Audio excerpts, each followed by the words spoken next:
Halo semua, selamat siang, sahabat pensiunan dan sahabat RSUI, bagaimana kabarnya hari ini?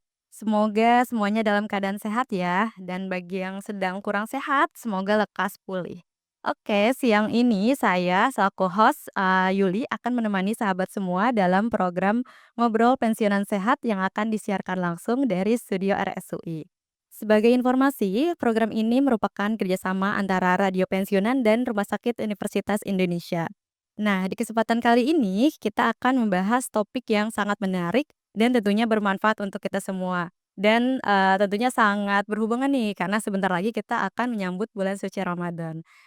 Yaitu tentang kiat sehat berpuasa pada bulan Ramadan untuk pasien dengan penyakit kardiovaskular.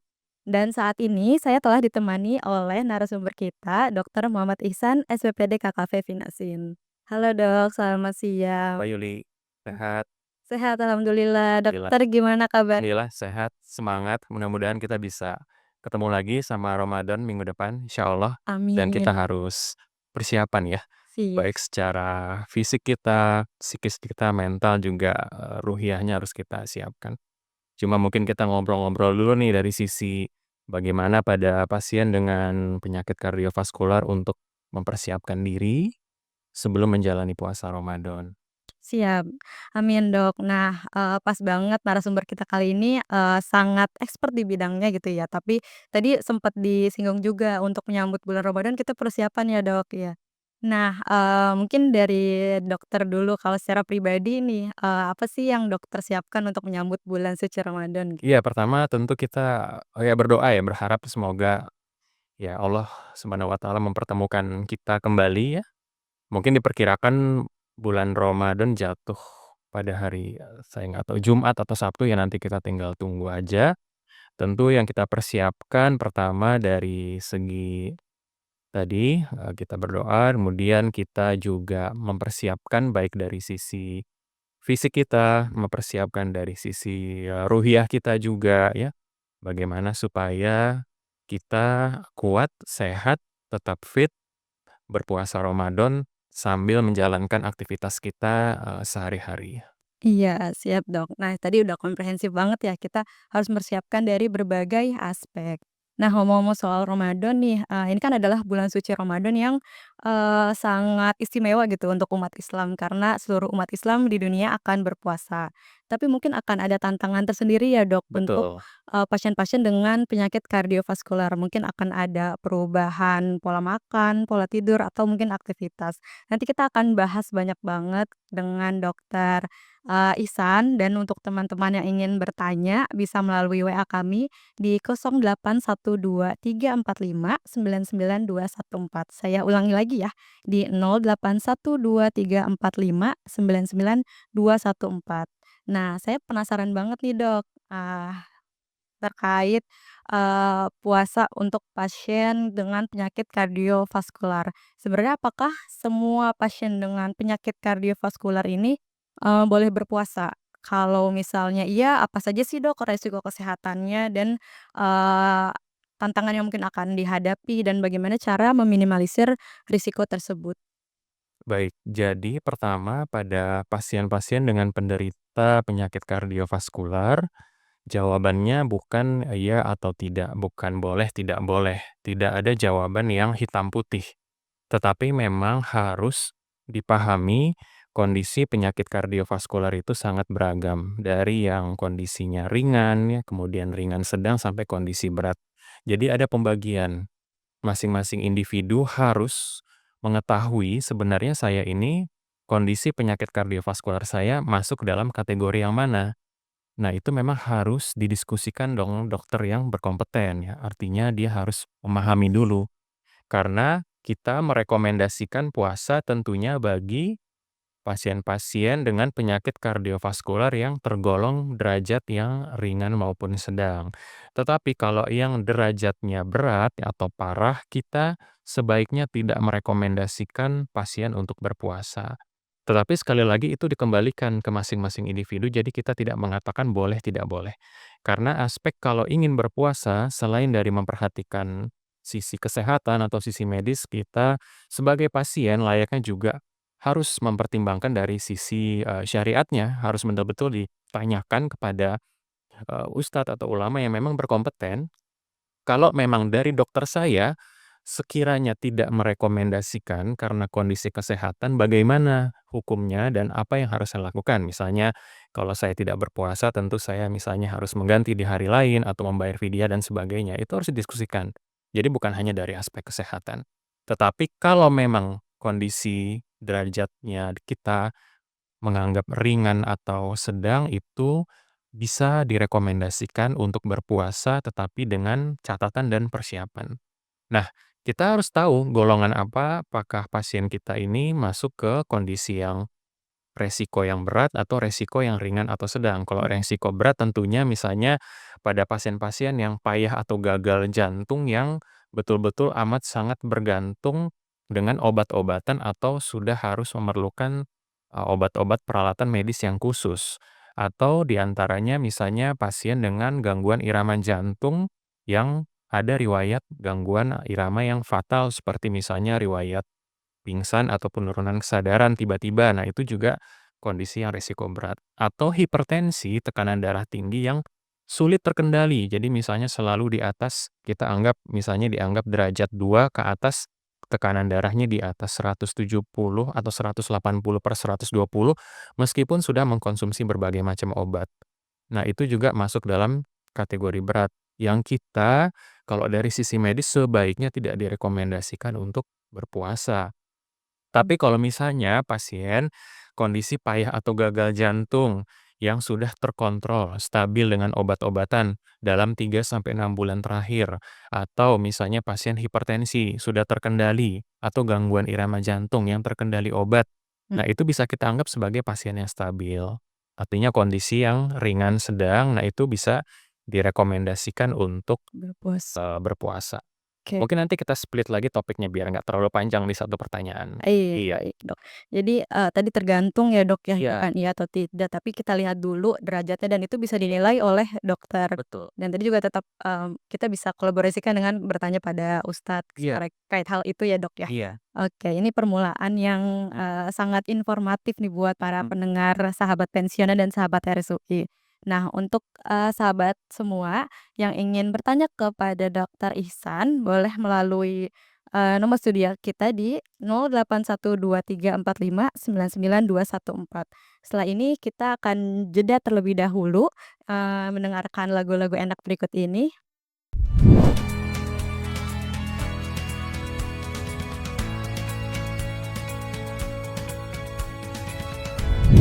Ya, sahabat pensiunan dan sahabat RSUI, masih bersama saya, Yuli, dan narasumber kita, Dokter Ihsan, di program Ngobrol Pensiunan Seru, live dari studio RSUI. Sahabat pensiunan, kami masih lanjutkan terkait pembahasan tentang kiat sehat berpuasa Ramadan pada pasien dengan penyakit kardiovaskular. Nah, tadi Dokter Ihsan sudah sempat menjelaskan, tentang, kemungkinan pasien dengan penyakit kardiovaskular apakah boleh berpuasa atau tidak nih. Tadi kan tergantung derajatnya ya, Dok, tapi berarti ada kemungkinan bisa ya, Dok, ya?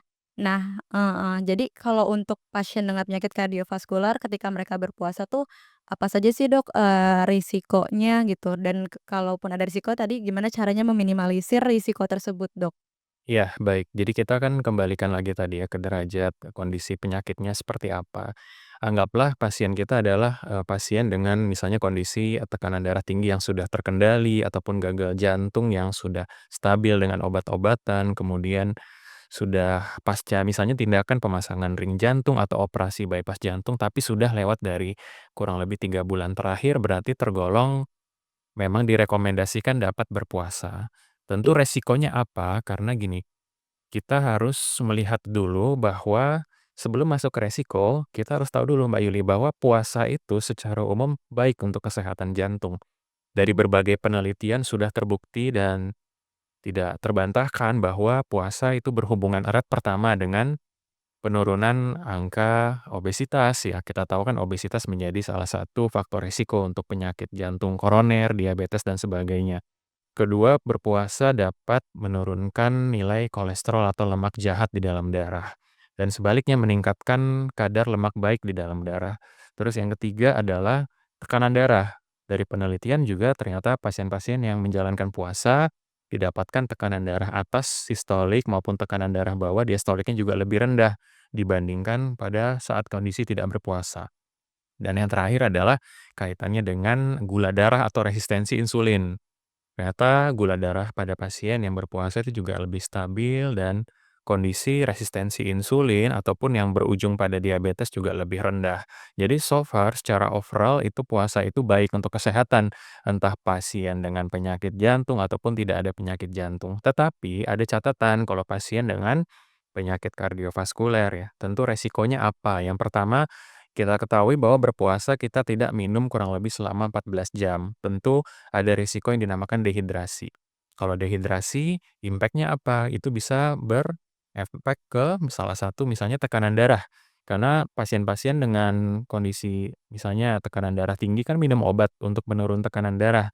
Tetapi di satu sisi jika terjadi kondisi misalnya dehidrasi, dia jadi tekanan darahnya malah drop atau hipotensi. Itu yang pertama. Kemudian yang kedua adalah misalnya pada pasien yang kita ketahui misalnya dehidrasi itu bisa berujung pada pengentalan darah yang berlebihan. Karena gini, kita ketahui bahwa di komponen, darah itu ada sel darahnya dan ada plasma darahnya atau pembawa cairannya. Nah, itu sendiri kalau misalnya dehidrasi, artinya si cairan yang pembawanya itu terlalu rendah, akibatnya kecenderungannya sel darah merah menjadi lebih tinggi secara relatif. Akibatnya apa? Jadi pengentalan darah jadi lebih tinggi kemungkinannya. Nah, itu beresiko misalnya pasien-pasien yang memang ada riwayat penyakit jantung koroner sebelumnya, apalagi yang sudah pernah menjalani tindakan, baik tindakan pemasangan ring jantung ataupun tindakan dilakukan operasi bypass jantung. Ya, itu yang kedua. Terus yang ketiga adalah, hipertensi. Malah kebalikan, tadi hipotensi, sekarang hipertensi. Nah, pada kondisi seperti apa? Misalnya memang ada situasi di mana pada saat kita berpuasa secara relatif ya, tidak secara absolut, memang, waktu atau jam tidur kita agak berbeda dibandingkan kondisi sebelum berpuasa, ya. Memang kalau memang orang yang menjalankan ibadah pada malam hari atau kecenderungannya dini hari, bangun memang durasi tidur kita secara umum memang lebih, sedikit dibandingkan jika kita Tidak tidak berpuasa. berpuasa. Jadi itu memang berimpak pada kurangnya kualitas ataupun, kuantitas ya, waktu tidur, sehingga kita ketahui bahwa pola tidur yang tidak, sesuai dengan kebutuhan memang bisa berhubungan dengan peningkatan Tekanan, tekanan darah ya. Apalagi memang tadi pada kondisi pasien-pasien membutuhkan lebih dari 2 atau 3 macam obat untuk penurun tekanan darah. Nah itu harus, hati-hati. Seperti itu di antara beberapa risiko. resiko ataupun hal-hal yang mungkin bisa terjadi pada pasien dengan penyakit kardiovaskular yang ingin berpuasa. Oke, baik. Jadi memang ada beberapa risiko yang perlu Iya, kita perhatikan ya, Dok, ya? betul.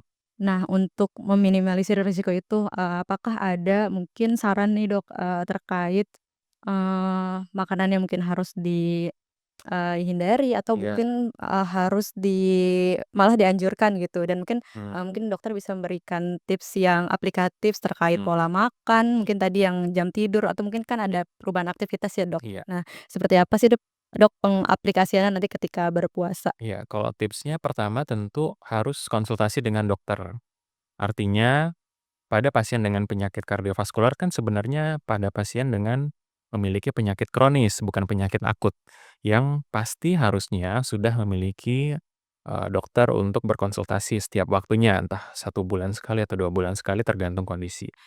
Jadi artinya apa? Tujuannya supaya tadi kita kembalikan ke poin awal menentukan, eee, resiko. Artinya resiko itu apakah dengan kondisi penyakit kardiovaskular saya itu bisa direkomendasikan untuk berpuasa atau sebaiknya malah tidak.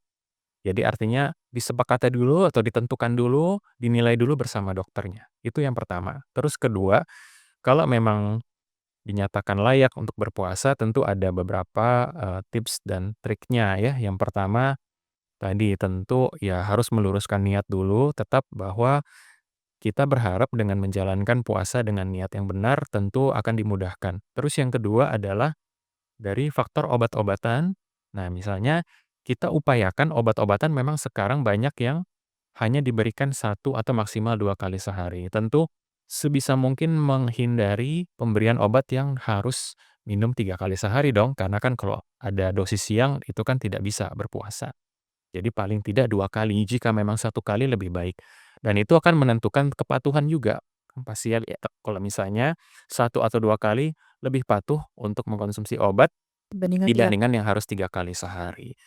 Itu yang pertama. Terus yang kedua adalah jika memungkinkan, pakailah memang obat-obatan setelah diskusi dengan dokter yang sifatnya kombinasi. Karena mmm. obat hipertensi kan ada yang sebenarnya satu sediaan, tapi dia adalah 2 obat dalam satu sediaan. Oh, ada ya, Dok? Kombinasi dosis tetap, ya. Artinya samalah seperti misalnya obat tuberkulosis atau obat TB paru, obat hipertensi ada juga yang sebenarnya dia satu sediaan, tapi sebenarnya adalah Beberapa. dasarnya 2 obat.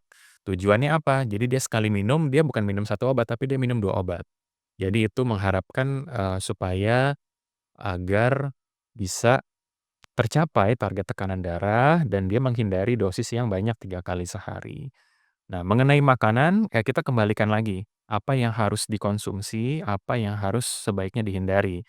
Apa yang sebaiknya dikonsumsi tentu tetap kita pegang ke proporsi kebutuhan gizi secara umum. Ada karbohidrat, protein, lemak. Karbohidrat tentu kita pilih karbohidrat yang lebih kompleks. Misalnya adalah oat, ya, atau nasi merah, roti gandum ya tentu lebih baik ya misalnya dibandingkan nasi putih ataupun kentang. Nah, itu memang indeks glikemiknya lebih rendah. Harapannya dengan mengkonsumsi karbohidrat kompleks itu tidak terjadi lonjakan gula darah yang terlalu tinggi. Yang kedua protein, protein sehat, misalnya ayam tanpa kulit, ikan ya, protein, nabati seperti tahu, tempe itu juga baik. Yang ketiga adalah lemak. Lemak ya jangan diasosiasikan bahwa lemak itu selalu jelek ya, bahwa kita juga mengenal ada yang namanya lemak, tak jenuh. Lemak tak jenuh itu lemak yang sehat. Seperti misalnya pada minyak zaitun, pada alpukat ya, kacang-kacangan almond itu sehat, jadi bisa direkomendasikan pada pasien, dengan penyakit jantung. Mmm. Beda ya kalau misalnya lemak yang tidak sehat ya, gulai tunjang, ya itu janganlah misalnya, gulai-gulai yang berlemak berminyak goreng-gorengan sebaiknya dihindari. Kemudian adalah yang paling penting itu hidrasi yang cukup ya, karena kita tahu bahwa kesempatan untuk mencukupkan kebutuhan akan cairan kita itu hanya pada saat setelah berbuka sampai waktu sahur Sahur. ya. Dan menjelang subuh. Jadi diharapkan secara umum yang rekomendasi 2 liter per hari itu bisa terpenuhi. Tapi tolong diskusikan lagi sama dokter, karena pasien dengan penyakit jantung itu tidak sama, tidak rata semua itu 2 liter per hari. Karena memang ada juga yang harus Pembatasan menjalani cairan ya. pembatasan cairan. Nah, seberapa banyak yang dia boleh konsumsi, nah itu harus didiskusikan sama dokter, tergantung dari derajatnya tadi, apakah derajatnya berat, apakah derajatnya sedang, atau derajatnya ringan. Di antaranya itu beberapa tipsnya. Oke, baik. Jadi, sebenarnya risiko ini juga setiap orang berbeda-beda ya, Dok, ya, Iya, berbeda. sebenarnya. Oke. Nah, tadi kan, terkait puasa pada bulan Ramadan untuk, penyakit kardiovaskular itu, pada orang sehat biasanya kita kalau lagi puasa kan akan merasa lelah gitu, capek ya, Dok, ya. Iya. Begitupun mungkin pada pasien-pasien dengan penyakit kardiovaskular mereka punya apa, intoleransi aktivitas gitu, mudah lelah. Nah, gimana sih, Dok, sebenarnya untuk membedakan mana nih kelelahan yang sebenarnya ini, kelelahan karena berpuasa dengan kelelahan karena gejala dari penyakit kardiovaskularnya untuk Iya, jadi apa ya, awareness untuk kita, kapan sepertinya ini udah perlu dibatalkan nih puasanya gitu, Dok. oke. Pertama tentu kita sebagai yang sudah sering kali menjalankan puasa, kita tahu bahwa ada kondisi-kondisi ya, ada lelah yang sifatnya ya memang wajar dan fungsional ya. Artinya sebenarnya lelah itu terjadi adalah kondisi karena kondisi gula darah kita sedang lagi agak rendah ya, tapi bukan hipoglikemia, maksudnya agak kecenderungannya relatif lebih rendah dari yang biasanya. Ya tentu, keluhan-keluhan yang umumnya dirasakan di antaranya kayak, agak lemes, pusing, agak ngantuk. Jadi, ya itu hal-hal yang sifatnya lumrah ya. Ya puasa kita jam 2 jam 3 ke atas itu menjelang buka ya, kita tahu sendiri ya Iya. jam-jam kritis ya. Jadi itu adalah hal-hal yang saya rasa itu memang, wajar dan lumrah untuk dirasakan. Tetapi kalau ada keluhan yang sebenarnya tidak jauh berbeda jika kondisi akut terjadi. Kondisi apa? Misalnya pertama dari kondisi dada terasa berat atau tidak nyaman, atau terasa nyeri di daerah tengah, jika terutama pada saat, beraktivitas ya. Ataupun justru setelah dia beraktivitas nih, misalnya pasien, berjalan agak jauh atau habis naik tangga, dadanya merasa tidak nyaman seperti tertimpa benda berat, kemudian setelah beristirahat pun kok tidak membaik. Nah, itu mungkin ada suatu hal tuh yang harus dievaluasi ya, jangan-jangan ada kondisi akut lagi terjadi. Yang kedua adalah sesak nafas yang makin memberat. Ya, artinya yang sebelumnya memang relatif lebih stabil kondisinya, kalau misalnya tidak berpuasa, tetapi pada saat berpuasa dia merasakan sesak nafas yang lebih berat dibanding sebelumnya, terutama bila diperberat aktivitas. Kemudian yang ketiga adalah pada pasien-pasien yang misalnya dengan gangguan irama jantung berat sebelumnya yang sudah mengkonsumsi obat, tiba-tiba dia mengeluh berdebar-debar terus gitu. Jadi berdebar-debar, sudah minum obat paginya misalnya, tapi kok ternyata masih kecenderungannya tidak hilang ya, berdebar-debar makin berat sampai hingga menimbulkan kondisi sesak maupun kesadaran yang linglung. Nah, itu harus hati-hati ya. Jadi sebenarnya gejala-gejala tersebut itu tidak jauh berbeda dengan pasien-pasien penyakit jantung yang tidak berpuasa sekalipun. Jadi itu adalah alarm sign dari beberapa kondisi penyakit jantung yang menandakan kemungkinan ada kondisi akut yang perlu evaluasi dan penanganan lebih lanjut. Oke, baik. Dan ini berarti gejalanya tuh sebenarnya khas ya, Dok, ya? Iya, Harusnya tidak terjadi pada, orang yang sehat sedang berpuasa, betul. dan pada pasien kardiovaskular, tapi sedang berpuasa gitu, ini sangat khas. Kalau misalnya itu terjadi, Dok, ketika berpuasa, apa yang harus dilakukan ya, Dok, ya? Iya, pertama kita harus memastikan gitu. Jadi kondisi seperti itu yang akut ya, artinya adalah, pengalaman, gejala, dan tanda yang dirasakan apa yang saya sampaikan tadi, tentu pertama jangan memaksakan untuk melanjutkan puasa ya, karena dipastikan dengan kondisi yang ada seperti itu dibutuhkan penanganan lebih lanjut, pemberian obat-obatan baik secara peroral, obat minum maupun jangan-jangan juga diperlukan obat per infus. Tentunya itu kan sudah harus memang membatalkan puasa ya. Jadi kalau kondisi seperti itu ya jangan dipaksakan dan butuh penanganan lebih lanjut. Jika memang ada kondisi yang tidak membaik dengan obat-obatan minum, eee, keluhannya persisten, menetap, ya tentu jangan ragu-ragu berobat atau bahkan sampai mendatangi ruang gawat darurat nih, itu silakan. Jadi jangan sampai, eee, ibadah memaksakan diri dengan harus mengkompensasi, kondisi yang tidak stabil, gitu. Oke, iya, dan harus tahu kapabilitas diri ya, jangan dipaksakan gitu Jangan ya, Dok. dipaksakan. Tadi dokter udah sempat menyinggung tentang obat-obatan nih, yang mana, pasien-pasien dengan penyakit kardiovaskular, erat hubungannya dengan minum obat rutin ya, Dok, ya. Iya. Nah tadi, mungkin bisa dijelaskan lebih lanjut ya, Dok, ya, gimana sih, cara pengaturan gitu, untuk, pasien-pasien yang minum obat ketika puasa, kalau misalnya ternyata dia punya, obat yang harus diminum 3 kali sehari ya, Dok? Iya. Iya, memang beruntungnya kita untuk saat ini sebagian besar banyak obat-obatan tadi yang sudah saya sebut, itu cukup untuk dosis 1 sampai 2 kali sehari. Jika memungkinkan pasien dengan kondisi penyakit jantung yang stabil ya, kalau memang masih ada dosis yang harus diminum 3 kali sehari, bisa berdiskusi dulu dengan dokternya supaya dialihkan obatnya menjadi misalnya yang 2 kali atau 1 kali sehari.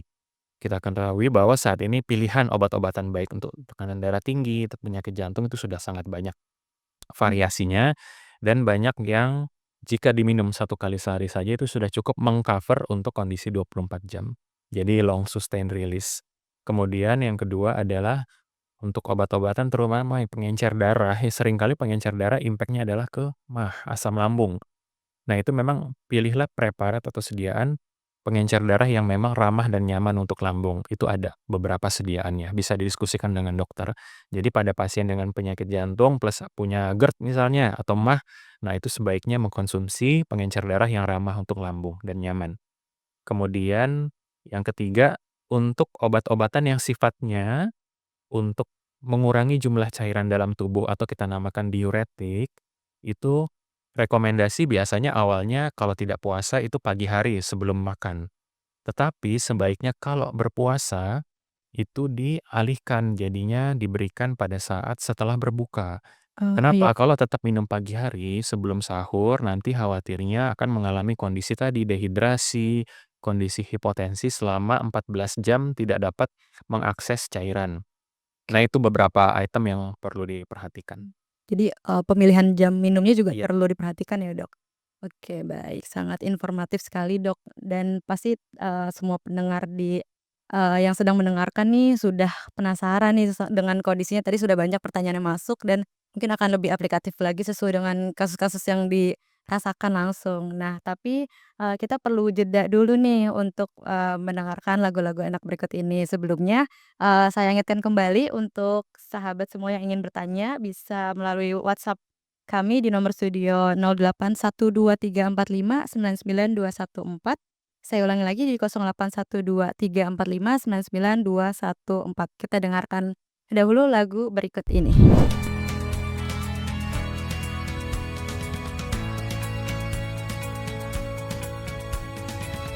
Ya, sahabat pensiunan dan sahabat RSUI, kembali lagi dengan saya Yuli dan Dokter Ihsan yang masih menemani kita dalam program Ngobrol Pensiunan.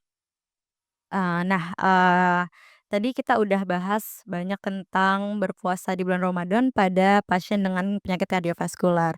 Ini udah banyak pertanyaan yang masuk nih, Dok, nih. Mungkin tapi beberapa pertanyaan sih mirip. Jadi, sekalian saya tanyakan dan mungkin bisa dijawab ya, Dok, ya. Yang pertama ada, Ibu Astuti di Semarang. Jadi pertanyaannya, kakak saya sudah pasang 6 ring di jantungnya. Nah, apakah aman, Dok, untuk puasa dan apa ada tips khusus agar aman berpuasa ketika tadi sudah pasang 6 ring di jantung? Iya, jadi jawabannya pertama harus ditanyakan dulu pemasangan ring yang terakhir itu kapan. Kalau memang batasnya masih di atas 3 bulan terakhir ya, tidak kurang dari 3 bulan, secara umum sebenarnya masih dianggap aman untuk berpuasa. Tetapi kita tidak hanya menilai ini dipasang ringnya kapan ataupun udah berapa jumlah ringnya, tapi melihat juga dari kondisi yang lain. Apakah misalnya ada kondisi penyerta seperti tekanan darah tinggi atau ada gagal atau payah jantung, tentu kan harus dinilai secara komprehensif. Jadi itu yang menentukan. Apakah misalnya ternyata udah pasang 6 ring, ring terakhir 2 tahun yang lalu, tetapi kondisi pompa jantungnya terlalu lemah ataupun butuh obat-obatan yang intensif untuk payah atau gagal jantungnya, ya berarti kemungkinan beresiko kalau untuk tetap berpuasa. Jadi, harus dinilai secara komprehensif dulu, nggak bisa dilihat dari hanya aspek jumlahnya berapa ring ataupun pemasangan ring terakhir kapan, seperti itu. Oke, berarti dilihat dari klinisnya pasien, terus dinilai, kondisi pasiennya ya, Dok, ya? Ya. Nah, ini juga tadi ada yang nanya nih, Dok, dari Rojak salah, dari Agus di Blora, katanya udah pasang 4 ring juga di jantung, tapi sekarang tidak bisa berjalan dalam jangka waktu yang lama karena sering sesak nafas. Nah, itu kenapa, Dok? Dan berarti tadi kalau lihat kondisi kayak gini tuh jatuhnya, apakah bisa berpuasa atau enggak ya, Dok, Iya, ya? jadi kondisi seperti itu kemungkinan karena penyumbatan akibat penyempitan ya di pembuluh koroner jantungnya sudah mengakibatkan terjadinya penurunan dari fungsi pompa jantungnya. Misalnya gagal jantungnya sudah menyebabkan pasien even untuk aktivitas keseharian saja, misalnya jalan kurang dari 100 meter atau naik tangga satu lantai sudah berat atau sesak, itu kemungkinan sudah dalam kondisi gagal jantung yang belum terkendali baik. Nah, seperti yang saya sampaikan tadi di pertanyaan pertama, nah ini harus dinilai dulu. Kalau misalnya dia payah atau gagal jantungnya membutuhkan penanganan intensif ya, artinya sangat berisiko ya untuk tetap berpuasa. Kecuali misalnya kondisinya stabil. Patokannya sih paling simpel sebenarnya kalau naik satu lantai itu tidak mengeluhkan sesuatu, tidak merasa sesak, tidak merasakan dadanya berat atau nyeri dada, itu masih kita anggap sebagai kapasitas fungsional yang, sedang ya, artinya tidak dalam kapasitas fungsional yang rendah.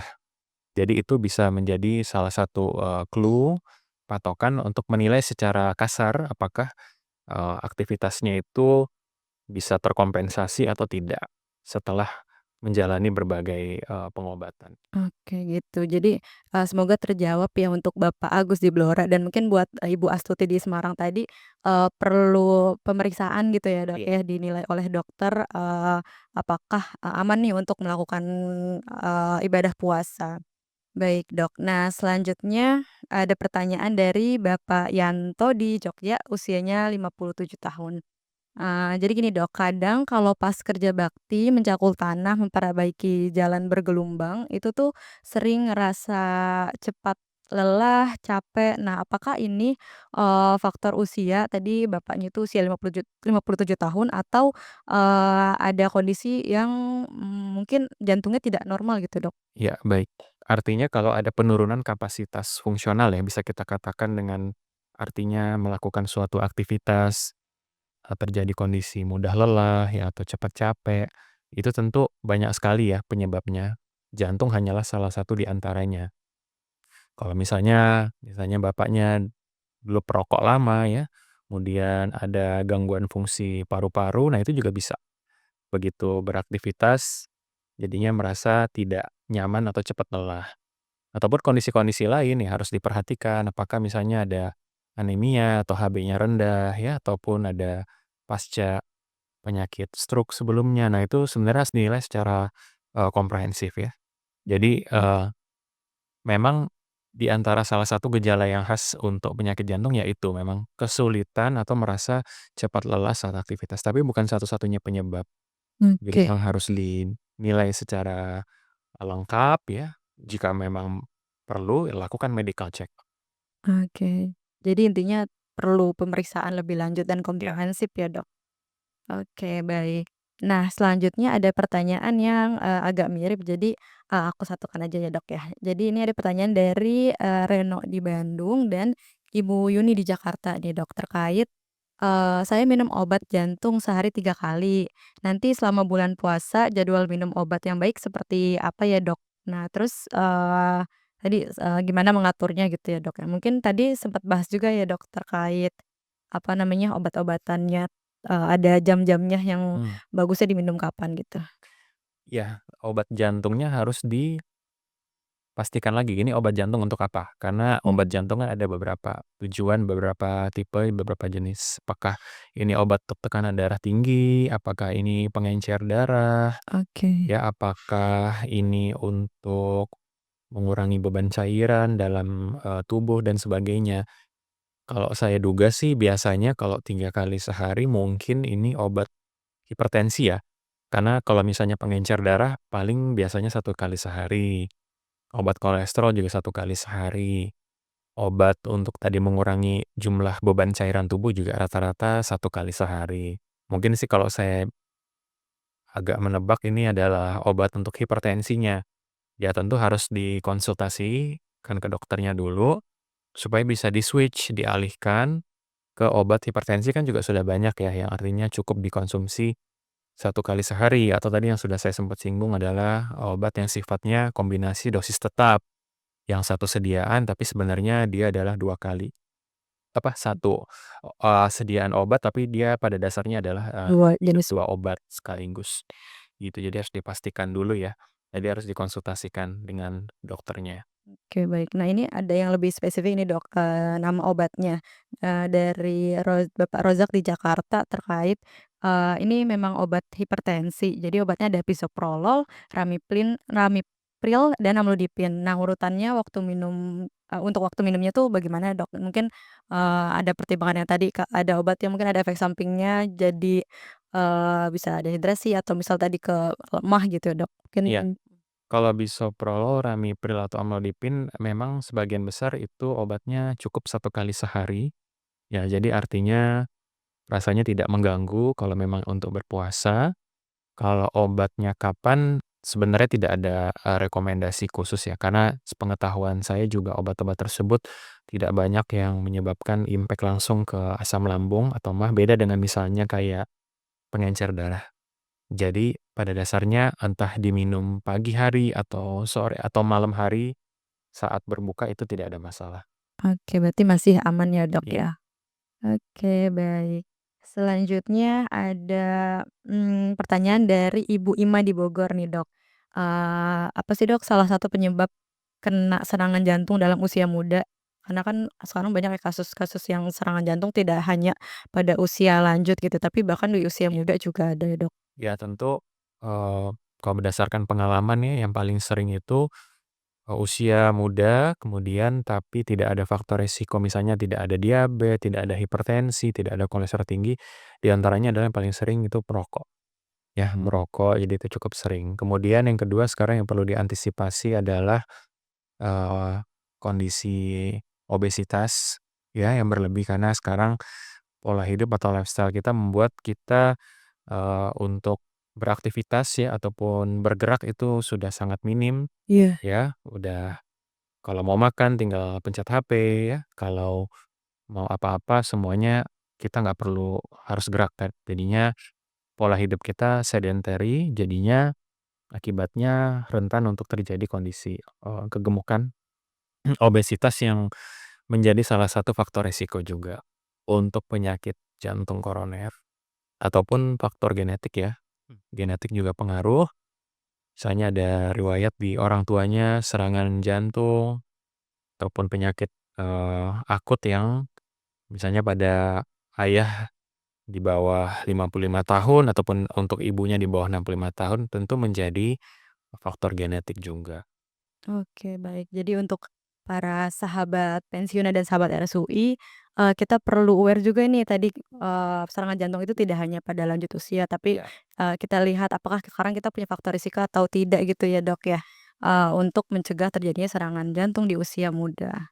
Baik, Dok, selanjutnya ada pertanyaan dari Eee, Faisal di Jakarta Selatan. Gimana cara menghentikan merokok, Dok, di usia 20 tahun? Tadi melanjutkan tadi ya, ternyata merokok itu kan bisa menjadi risiko serangan jantung gitu. Iya.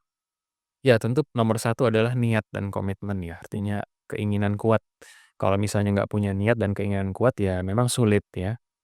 Artinya gini, memang merekomendasikannya adalah targetnya adalah stop, berhenti total kan ya, tapi mungkin gini, memang tidak selalu mudah bagi terutama yang perokok, yang aktif ya, lalu misalnya satu hari sampai 1 bungkus, 2 bungkus untuk betul-betul stop total. Misalnya keesokan harinya atau di minggu depan atau bulan depan saya harus stop total. Mungkin yang bisa dilakukan adalah menurunkan secara bertahap, ya. Saya sih bukan berarti merekomendasikan untuk tetap terus merokok ya, tapi salah satu cara adalah artinya kita melakukan sesuatu secara bertahap. Misalnya kalau hari ini 1 bungkus, 2 bungkus, misalnya besok saya akan berkomitmen misalnya sekian batang, sampai nanti, keesokan harinya lagi, di minggu depan, bulan berikutnya adalah sampai saya berhenti berhenti total, gitu ya.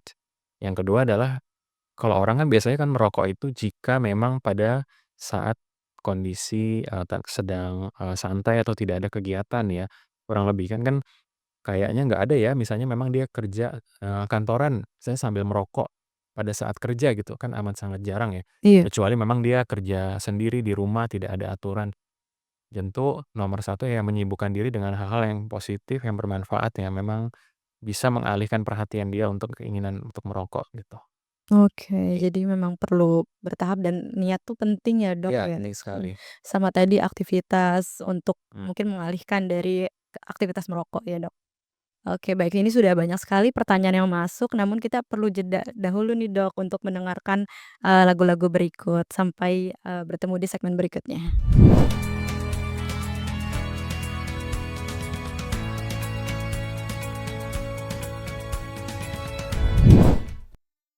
Sahabat pensiunan dan sahabat RSUI, kembali lagi dengan saya Yuli dan Dokter Ihsan dalam program Ngobrol Pensiunan Sehat RSUI, dan bekerja sama dengan Radio Pensiunan. Nah, tadi bahasannya menarik banget ya, dan sebenarnya segmen ini adalah segmen terakhir. Tapi sebelum itu, saya bacakan lagi satu pertanyaan terakhir dari pendengar pensiunan sehat. Nah, yang pertama ini yang terakhir ini ada dari Ima di Bogor, pertanyaanya gini, Dok, ini saya penasaran juga sih, olahraga untuk penderita jantung saat berpuasa yang baik gimana sih, Dok? Atau mungkin untuk yang sehat juga gimana, Dok, Kak, agar yang tadinya sehat tetap terjaga gitu iya, sehatnya? untuk rekomendasi olahraga ya. Jadi, kalau berdasarkan, literatur, memang baiknya untuk pasien-pasien ya, baik dengan penderita penyakit kardiovaskuler maupun orang yang sehat, selama bulan puasa itu tetap melakukan olahraga.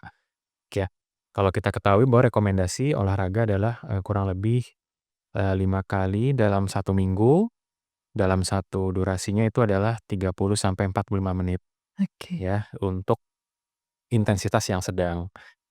Tetapi kalau pada saat berpuasa ada yang melaporkan dari suatu, referensi ilmiah bahwa kita sebaiknya, untuk menargetkan heart rate ataupun denyut nadi yang tidak terlalu cepat pada saat kita berpuasa. Jadi ada penyesuaian. Gimana caranya? Misalnya kita hitung pertama dari denyut nadi maksimal kita berapa, jadi 220 dikurang umur, ya. Kemudian kita kalikan, 70%. Rata-rata kan kalau olahraga yang intensitas sedang nih di luar waktu bulan puasa bisa sampai 80 sampai 85% dari denyut nadi maksimal, yang Mhm. rumus yang 220 kurang umur. Tapi pada saat kita berpuasa bisa kita agak turunkan. Jadi 70% dari denyut nadi maksimal yang bisa dicapai. 220 dikurang umur itu sudah cukup artinya. Jadi intensitasnya agak lebih ringan dibandingkan jika tidak berpuasa. Tetapi memang rekomendasinya baiknya tetap, melakukan olahraga ya. Nah, mengenai waktunya, sebenarnya pertama kita harus menyesuaikan dengan kondisi masing-masing. Ada yang lebih nyaman menjelang berbuka, karena kan bentar lagi nih mau buka, saya bisa minum setelah ini. Tapi memang pada saat waktu-waktu menjelang berbuka itu di mana kita lagi dalam kondisi gula yang sedang drop. Mmm. Jadi emang hati-hati juga dalam arti jangan sampai karena kondisinya lagi di titik nadir ya, bisa dikatakan di titik rendah, kita memaksakan olahraga nanti malah kondisinya drop. Ada juga yang, oh nggak apa-apa setelah sahur, subuh, dan sebagainya, misalnya habis sholat subuh, terus melakukan olahraga ringan, nah itu juga bisa. Artinya sebenarnya kan masih fresh lah ya, kalau setelah sahur dan subuh itu kan kita udah makan, kita udah sholat, kita udah istirahat, jadinya itu sebenarnya waktu yang cukup baik. Jadi kapan waktu terbaik? Nah, dikembalikan lagi ke individu masing-masing. Lebih nyamannya apakah pagi atau menjelang berbuka dengan segala plus minusnya. Oke, jadi perlu kita kaji juga Iya. kemampuan diri ya. I Tadi kalau misalnya udah lelah banget, di sore jadi, lebih baik tidak ya, karena tadi malah jadi drop dan, apa namanya, jadi nggak bagus juga gitu untuk Ya, kesehatan. sore jadi plusnya dia Bisa menjelang langsung buka, heeh, deket tapi minusnya er kondisinya lagi, mungkin sedang drop-dropnya ya. Kalau pagi memang, lagi seger, udah sahur, udah sholat segala macam, tapi memang kalau aus, nah itu agak repot gitu ya. iya, Jadi masih, panjang perjalanannya sampai nanti harus berbuka. oke, jadi ada Mhm, plus minusnya ya, iya Dok, ya. Oke, baik, Dok. Tadi kita sudah banyak bahas tentang kiat sehat berpuasa Ramadan pada pasien dengan penyakit kardiovaskular, sama tadi juga bonus banyak, apa namanya, saran-saran untuk mencegah dari penyakit kardiovaskular ya, Dok, ya, untuk menjaga kesehatan diri kita. Nah, mungkin ada closing statement, Dok, untuk menutup segmen kita hari ini? iya, tentunya kita berharap, ya semoga kita dipertemukan ya dengan bulan Ramadan ya. Kita ketahui bahwa ini kesempatan yang sebenarnya sangat baik ya, tidak hanya dari sisi secara agama, tapi juga artinya kita mengembalikan, eee, kehidupan kita kembali ke, jalan yang baik, dan tentunya dengan melakukan, puasa atau saum yang benar sudah terbukti secara kesehatan memiliki efek yang baik. Sama sekali tidak ada report ya, laporan menyatakan bahwa berpuasa itu buruk untuk kesehatan, kecuali untuk tadi pasien-pasien yang memang dalam kondisi yang tidak stabil, kondisi kronik yang memang sebaiknya tidak berpuasa. Jadi tentu kita harus persiapkan semuanya dari sisi fisik kita, psikis, ruhiyah, semuanya agar tentu kita bisa menjalankan puasa, dengan baik, dengan optimal, dan tetap sehat hingga nanti menjelang, lebaran atau selesai bulan Ramadan. Oke.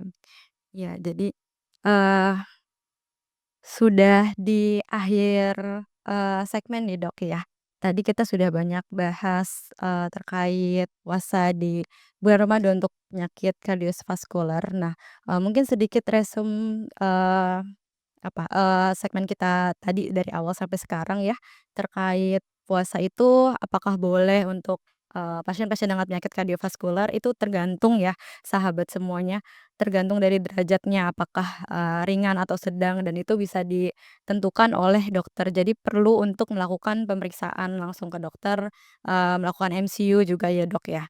Dan sebenarnya secara umum puasa itu baik dan sudah banyak sekali penelitian-penelitiannya, karena puasa itu bisa menurunkan obesitas, bisa menurunkan, kolesterol jahat dan meningkatkan kolesterol baik ya, Dok, ya. Juga membuat gula darahnya stabil. Selain itu juga bisa, membuat tekanan darahnya stabil. Tapi perlu kita perhatikan tadi kondisi-kondisi seperti, lebih spesifiknya tadi yang kita bahas tentang, pasien dengan penyakit kardiovaskular karena ada risiko-risiko bisa jadi dehidrasi atau mungkin tekanan darah yang akan, tidak stabil. Jadi perlu, balik lagi, perlu dilakukan pemeriksaan. Nah, tadi juga Dokter Ihsan memberikan tips-tips nih bagi pasien dengan penyakit kardiovaskular agar bisa berpuasa dengan aman. Pertama kita perlu meluruskan niat, tadi juga udah disinggung ya, kalau untuk puasa tuh kita harus, mempersiapkan banyak hal, tidak hanya dari kesehatan juga, tapi juga psikis gitu ya, Dok, niat dan sebagainya. Selain itu, tips yang lain kita perlu konsultasikan ke dokter untuk tahu, aman nggak nih untuk berpuasa. Lalu meminum obat sesuai anjuran, tadi juga sekarang udah, cukup memudahkan karena minum obatnya, tidak harus selalu 3 kali, bahkan kayak satu obat bisa mengandung 2 obat gitu ya, Dok, ya. Jadi bisa sesuaikan waktunya dengan berpuasa. Selain itu juga perlu dilakukan diet yang sehat dengan mengkonsumsi karbo kompleks, protein sehat, lemak tak jenuh, lemak sehat ya, Dok, ya. Dan menjaga hidrasi gitu, karena kan kita cuma punya waktu untuk, menjaga hidrasi itu ketika berbuka sampai nanti pas sahur, jadi perlu diperhatikan. Cuma untuk, minum ini perlu diperhatikan juga tadi, toleransinya ya, Dok, ya, karena mungkin pada beberapa pasien kardiovaskular ada pembatasan cairan dan sebagainya. Nah, mungkin tadi kan, dokter bilang tetap perlu pemeriksaan dan sebagainya, Dok, ya, untuk tahu apakah aman untuk berpuasa atau enggak. Sebagai informasi di RSUI kita punya, layanan unggulan yaitu, kardiovaskular. Mungkin, nanti sahabat semua bisa bertemu dengan Dokter Ihsan, mengkonsultasikan lebih lanjut karena kan kalau di sini terbatas ya, Dok, ya. Mungkin Dokter Ihsan bisa menginfokan, jadwal di polinya kita bisa ketemu di hari apa dan jam berapa gitu. Hari Senin sampai Jumat saya ada. Oke, hari Senin sampai Jumat ya, Dok, ya. Nah, dicatat ya sahabat semua. Oke, baik, saya selaku host Yuli dan narasumber kita Dokter Ya, Ihsan, Ihsan. iya, dari studio RSUI pamit undur diri, sampai jumpa pekan berikutnya di, eee eee, program Ngobrol Pensiunan Sehat dengan topik-topik yang tak kalah menarik.